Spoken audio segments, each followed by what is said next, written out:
Innal hamdalillah nahmaduhu wa nasta'inuhu wa nastaghfiruh wa na'udzu billahi min shururi anfusina wa min sayyiati a'malina.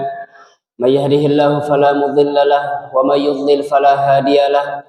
Asyhadu an la ilaha illallah wahdahu la syarika lahu wa asyhadu anna Muhammadan 'abduhu wa rasuluhu. Allahumma shalli ala Muhammad wa ala ali Muhammad.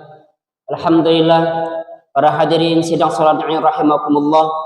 Kita bersyukur kepada Allah Subhanahu wa taala karena sampai saat ini kita masih diberikan begitu banyak kelimpahan rahmat karunia, begitu banyak nikmat yang Allah berikan kepada kita, sehingga dengan nikmat tersebut kita dapat berkumpul di tempat yang insyaallah mulia ini. Kita dapat berkumpul di hari kemenangan kita, yaitu kemenangan kaum muslimin. Hadirin sidang salat Id rahimakumullah. Inilah yang menjadikan kita sebagai pribadi yang bersyukur kepada Allah Subhanahu wa taala. Karena alhamdulillah kita dimudahkan oleh Allah Subhanahu wa taala untuk melaksanakan ibadah di bulan suci Ramadan, dan mudah-mudahan kita berharap kepada Allah Subhanahu wa taala agar ibadah-ibadah wajib kita, ibadah-ibadah sunnah kita yang kita tunaikan selama bulan suci Ramadan diterima oleh Allah Subhanahu wa taala. Allahu akbar, Allahu akbar, Allahu akbar walillahil hamd. Hadirin sidang salat Id rahimakumullah. Tentunya ketika kita melakukan ibadah di bulan suci Ramadan 30 hari lamanya, semua kita pasti akan mengharapkan sebuah predikat. Semua kita kaum muslimin menginginkan predikat tersebut, yaitu predikat takwa. Hanya saja walaupun kita mendengarkan setiap pekannya di mana khatib menyampaikan takwa, takwa, takwa, bertakwalah kepada Allah, bertakwalah kepada Allah, bertakwalah kepada Allah.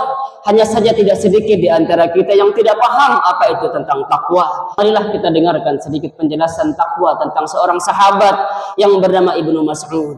Beliau mengatakan bahwa takwa itu adalah kita taat kepada Allah Subhanahu wa taala, tidak memaksiatinya. Yang kedua menurut beliau adalah kita selalu ingat kepada Allah Subhanahu wa taala, tidak melupakannya. Yang ketiga menurut Ibnu Mas'ud, definisi takwa adalah kita senantiasa bersyukur atas nikmat Allah yang diberikan kepada kita, sehingga dengannya kenikmatan-kenikmatan yang Allah berikan kepada kita dapat melaksanakan ibadah-ibadah kita dapat melaksanakan rutinitas kita dapat melaksanakan segala apapun yang diperintahkan oleh Allah Subhanahu wa taala dan meninggalkan apa yang dilarang oleh Allah Subhanahu wa taala. Hadirin sidang salat Id rahimakumullah. Yang kedua, takwa menurut Ali bin Abi Thalib. Ali bin Abi Thalib menjelaskan kepada kita tentang takwa. Yang pertama adalah kita takut kepada Allah yang Maha Agung. Sekarang misalkan kalau kita ditanya, apakah kita lebih takut kepada CCTV yang dibuat oleh manusia dibandingkan CCTV yang dibuat oleh Allah Subhanahu wa taala? Orang yang akan mendapatkan predikat takwa adalah orang-orang yang akan senantiasa takut kepada Allah Subhanahu wa taala ketika dia melakukan kemaksiatan. Dia takut kepada Allah, akan tetapi tidak takut kepada CCTV yang dibuat oleh manusia. Namun sayangnya banyak di antara kita takut karena ada CCTV manusia sehingga kita tidak jadi melakukan kemaksiatan. Takut karena ada manusia yang melihat kita, takut karena ada tetangga yang melihat kita sehingga kita tidak jadi untuk melakukan kemaksiatan tersebut. Inilah orang-orang yang lemah imannya. Yang kedua, kata Ali bin Abi Thalib tentang definisi takwa, mungkin ini ada di antara kita. Kita beramal dengan Al-Quran. Kita beramal dengan Al-Quran artinya kita beramal sesuai dengan petunjuk Allah dan Rasulnya. Tidak seenaknya kita melakukan sebuah ibadah. Terkadang ada di antara kita segelintir orang, saya akan meningkatkan ibadah saya akan meningkatkan ibadah saya dengan begini dan begini. Tapi tanpa tuntunan Rasulullah SAW, barangkali tentu semuanya akan ditolak. Setiap kita melakukan suatu ibadah, tapi tidak ada dasarnya dari Allah dan Rasul, maka semua ibadah tersebut akan ditolak, tidak diterima. Oleh karenanya Ali bin Abi Thalib mengatakan, engkau beribadah, engkau beramal dengan Al-Quran. Yang ketiga, menurut Ali bin Abi Thalib tentang takwa, yang dimana kita semua menginginkan predikat tersebut, predikat takwa. Beliau menjelaskan kepada kita mempersiapkan diri kita, mempersiapkan bekal kita yang cukup untuk menghadap Allah Subhanahu wa taala. Persiapkan diri kita. Di mana kebanyakan dari kita di Indonesia, alhamdulillah, termasuk kebiasaan kita, termasuk culture kita di Indonesia, kita mudik. Sebelum kita mudik, pasti kita mempersiapkan bekal-bekal kita. Kita persiapkan ini, kita persiapkan itu. Kita perbanyak bekal kita untuk pulang ke rumah tujuan kita. Ketika kita ditanya, Anda pulang kemana? Contohnya, saya pulang ke Sumedang. Pasti kita sudah akan mempersiapkan bekal kita untuk berangkat ke Sumedang tersebut. Barangkali kita sudah mempersiapkan bekal kita tersebut. Kenapa? Karena kita malu kalau kita tidak membawa bekal. Kita siapkan hati kita. Kita siapkan perbekalan makanan dan lain sebagainya. Begitu juga kata Ali bin Abi Thalib. Kita harus mempersiapkan bekal kita untuk menghadap Allah Subhanahu wa taala. Maka ketika sekarang pertanyaan adalah, sudahkah kita mempersiapkan bekal kita untuk menghadap Allah Subhanahu wa taala? Sudahkah kita mempersiapkan diri kita, bekal kita menuju perjalanan Allah Subhanahu wa taala? Inilah yang akan menjadi renungan kita. Wahai kaum muslimin rahimakumullah. Allahu akbar walillahil hamd. Sidang salat Id rahimakumullah. Label yang kita kejar-kejar selama di bulan Ramadan tersebut, yaitu label ketakwaan. Sehingga ketika misalkan kita sudah mendengarkan definisi dari Ali bin Abi Thalib, kita mendengarkan definisi dari Ibnu Mas'ud, tentunya kita akan mengambil sedikit kesimpulan bahwa di antara ciri orang-orang yang mendapatkan label ketakwaan tersebut, yaitu ketika dia melakukan sebuah kebaikan, ketika dia melakukan sebuah ibadah, ketika dia melakukan sebuah kebaikan-kebaikan tersebut, pasti akan ada kebaikan-kebaikan yang menyusul dia. Buktinya apa? Ketika di bulan Ramadan, kita mempersiapkan diri kita. Contohnya kita melakukan sholat wajib. Setelah sholat wajib, pasti kita akan melakukan zikir setelahnya. Setelah zikir, kita akan melakukan kebaikan yang lainnya, yaitu kita sholat sunnah. Itulah sebenarnya ciri orang yang mendapatkan label takwa. Dan inilah yang kita harapkan ketika kita sudah selesai melaksanakan ibadah di bulan suci Ramadan. Ketika kita selesai, kita berlindung dari Allah Subhanahu wa taala dari sifat yang dimana malaikat yang paling mulia mengaminkan dan malaikat yang paling mulia mendoakan. Bagi siapa? Bagi orang yang ketika dia mendapati bulan Ramadan, dia masuk di dalamnya. Kemudian dia keluar daripada bulan Ramadan tersebut, sementara dia tidak mendapatkan ampunan. Apa kata malaikat? Sungguh celaka. Semoga dicelakakan orang seperti ini. Ditarik ubun-ubunnya, dimasukkan ke dalam neraka. Bagi siapa? Bagi orang yang dia mendapati bulan Ramadan, sementara dia tidak mendapatkan ampunan. Yang kedua, katakan amin, kata malaikat. Bagi siapa? Amin, kata Rasulullah. Untuk siapa? Untuk orang yang mendapati orang tuanya yang masih hidup, sementara dengan orang tuanya tersebut tidak mengantarkannya ke dalam surga. Kita beringat dari hal yang demikian, para hadirin yang dirahmati Allah Subhanahu wa taala. Oleh karenanya terkadang ada momen-momen tertentu di mana kita saling bermaafan. Terkadang ada momen-momen tertentu kita saling bermaafan kepada orang tua kita, kepada sanak kerabat kita, saudara-saudara kita, dan teman-teman kita. Terkadang ada momen tertentu sehingga momen tersebutlah digunakan oleh kita orang Indonesia ini untuk bermaaf-maafan. Ketahuilah para hadirin yang dirahmati Allah Subhanahu wa taala, bermaaf-maafan itu penting. Karena kalau kita tidak bermaaf-maafan, susah nanti kita di akhiratnya. Para hadirin yang dirahmati Allah Subhanahu wa taala, sifat maaf turunkan oleh Allah kepada manusia, apalagi kepada orang tua kita. Orang tua kita, walaupun kita tidak minta maaf, pasti saya yakin orang tua kita akan memaafkan kita. Begitupun juga dengan rahmatnya Allah kepada kita. Siapa di antara kita di sini yang tidak punya dosa? Siapa di antara kita di sini yang tidak pernah melakukan kemaksiatan? Siapa di antara kita yang di sini yang bersih dari dosa? Saya jawab pasti semua kita. Semua manusia pasti melakukan kemaksiatan, pasti melakukan dosa, sehingga kalau ditanya apakah kamu sudah siap untuk duluan berangkat atau berjumpa dengan Allah Subhanahu wa taala, tentunya kita menjawab belum siap. Karena banyaknya dosa-dosa yang kita lakukan. Anehnya ketika kita sudah tahu diri kita itu melakukan kemaksiatan, banyak dosa-dosa yang kita lakukan, kenapa kita tidak mempersiapkan diri kita? Padahal Allah Subhanahu wa taala sudah membuka pintu lebar-lebar, pintu maafnya lebar terbuka bagi kita.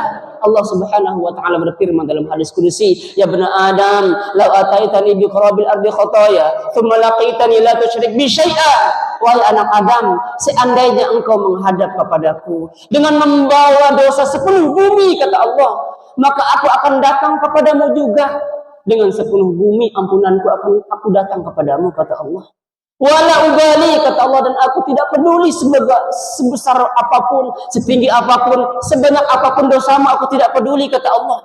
Aku akan mengampunimu, maka engkau datang kepadaku, la tusyrik bi syai'a, dalam keadaan tidak menyekutukanku, kata Allah, maka aku akan ampunimu. Siapa di antara kita yang tidak punya dosa, hadirin yang dirahmati Allah Subhanahu wa taala? Oleh karenanya, karena kita ini banyak dosa, persiapkan diri kita. Kita banyak dosa, maka lihatlah keislaman seseorang itu. Letak keislaman seseorang, lihatlah dia hubungannya dengan Allah.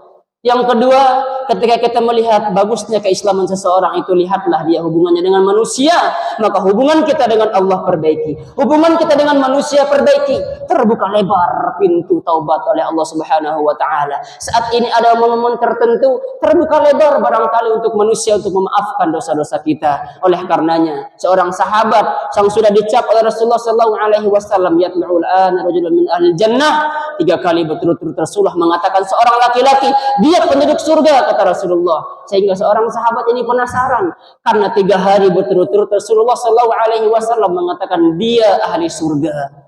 Sehingga Amr bin As penasaran. Datanglah dia ke rumahnya, dia buntuti dari belakang, dia menginap 3 hari lamanya. Sementara untuk mengetahui amalan seorang sahabat ini yang dikatakan oleh Rasulullah sallallahu alaihi wasallam dia ahli surga, ternyata selama 3 hari tersebut tidak ada amalan-amalan yang khusus.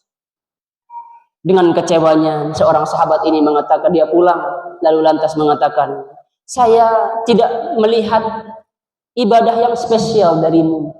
Kamu tidak sholat sunnah, engkau lakukan hanya wajib-wajib saja, kata Amr bin As.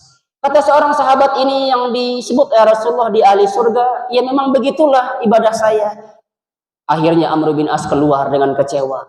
Lalu dipanggil oleh seorang sahabat ini, oh ya, wahai ya rajul, satu saya ingat, kata seorang sahabat yang disebut oleh Rasulullah dia ahli surga. Sebelum saya tidur, saya ingat dosa-dosa saya kepada orang lain. Dan saya ampuni dan saya maafkan dosa-dosa saudara saya kepada saya. Ini kata seorang sahabat yang dicap, yang disebut oleh Rasulullah SAW, dia ahli surga. Ternyata amalannya adalah amalan hati. Dia membuka hatinya lebar-lebar untuk memaafkan saudaranya. Dia introspeksi dirinya, dosa-dosanya, kemudian dia bertobat kepada Allah Subhanahu wa taala sebelum tidur. Inilah yang harusnya kita lakukan. Maka oleh karena itu, orang yang mendapatkan label takwa, orang yang mendapatkan label takwa yang kita nantikan ini setelah kita melakukan puasa di bulan Ramadan, setelah kita melakukan ibadah di bulan suci Ramadan ini adalah menjadikan kita akan menjadi lebih baik. Akan ada dampak signifikan dalam diri kita, yaitu kita menjadi pribadi yang lebih baik. Menjadi pribadi yang lebih baik kalau sekiranya ada turnamen, kalau sekiranya kita analogikan ini sebuah turnamen, maka finalnya itu adalah malam terakhir Ramadan tersebut. Dan sekarang adalah bagi orang-orang pemenangnya. Siapa pemenangnya? Orang-orang yang akan menjadikan dirinya itu lebih baik. Inilah orang yang menang. Dia menjadikan dirinya menjadi pribadi yang lebih baik. Yang tadinya dia misalkan sedekah hanya sepekan sekali, hanya hari Jumat saja. Orang yang label takwa, dia mendapatkan label takwa tersebut, dia akan sedekah setidaknya sepekan itu 3 kali, 4 kali, 5 kali, bahkan setiap hari dia akan sedekah. Dia senyum kepada saudara-saudaranya kalau dia tidak mendapatkan uang. Kalau tidak ada rezeki dalam dirinya, dia senyum kepada tetangganya, dia tolong tetangganya dan lain sebagainya. Hadirin yang dirahmati Allah Subhanahu wa taala, label predikat yang sangat kita inginkan ini adalah ada dalam diri kita yang sudah kita lakukan 30 hari lamanya. Maka hasil dari 30 hari tersebut, lihatlah nanti 11 bulan yang akan datang. Mulai besok lihatlah, pelajari orang yang senantiasa mendapatkan label takwa tersebut adalah ketika sudah selesai bulan Ramadan, kita berpuasa 30 hari lamanya, akan ada puasa Syawal. Mudah-mudahan Allah berikan kita kemudahan. Mudah-mudahan Allah berikan kita label takwa tersebut, di mana manusia kaum muslimin semua menginginkan label takwa ini. Sekali lagi, takwa di antaranya cirinya adalah dia senantiasa melakukan kebaikan maka akan ada kebaikan yang akan senantiasa mengiringi dia. Inilah ciri-ciri orang yang termasuk orang yang bertakwa. Mudah-mudahan kita termasuk pribadi yang diberikan predikat takwa oleh Allah Subhanahu wa taala. Senantiasa kita memperbaiki diri kita dan menjadi pribadi yang lebih baik. Allahumma shalli ala Muhammad wa ala ali Muhammad kama shallaita ala Ibrahim wa ala ali Ibrahim wa barik ala Muhammad wa ala ali Muhammad kama barakta ala Ibrahim wa ala ali Ibrahim innaka Hamidum Majid. Allahumma ighfir lil muslimina wal muslimat. Allahumma ighfir lil muslimina wal muslimat. Allahumma ighfir lil muslimina wal muslimat wal mu'minina wal mu'minat al ahya'i minhum wal amwat. Rabbana zalamna anfusana wa illam taghfir lana wa tarhamna lanakunanna minal khasirin. Allahumma innaka 'afuwun tuhibbul 'afwa fa'fu 'anni.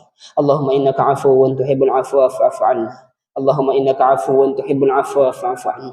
Ya Allah ya Al-Ghaffar, ya Allah yang Maha Pengampun, kami mohon kepadamu ya Allah di tempat ini ya Allah kami berkumpul ya. Kami mohon ampun kepadamu ya Allah atas dosa-dosa dan kemaksiatan yang kami lakukan ya Allah. Mohon ampuni dosa-dosa kami kepada orang tua kami ya Allah. Ampuni dosa-dosa kami terhadap guru-guru kami ya Allah. Ampuni dosa-dosa kami kepada saudara-saudara kami ya Allah. Ya Allah kami mohon kepadamu terima amalan-amalan kami ya Allah selama di bulan suci Ramadan ya Allah. Ya Allah maafkan dosa-dosa kami ya Allah, kehilapan yang kami lakukan ya Allah di tempat-Mu ini. Kami yakin ya Allah Engkau Maha Pengampun, maka di tempat-Mu ini ya Allah kami mohon ampun kepadamu. Ampuni dosa-dosa kami ya Allah. Rabbana atina fid dunya hasanah wa fil akhirati hasanah wa qina adzabannar. Subhana rabbika rabbil izzati amma yasifun wa salamun alal mursalin walhamdulillahi rabbil alamin. Aqulu qawli hadza astaghfirullah li wa lakum. Assalamualaikum warahmatullahi wabarakatuh. Assalamualaikum.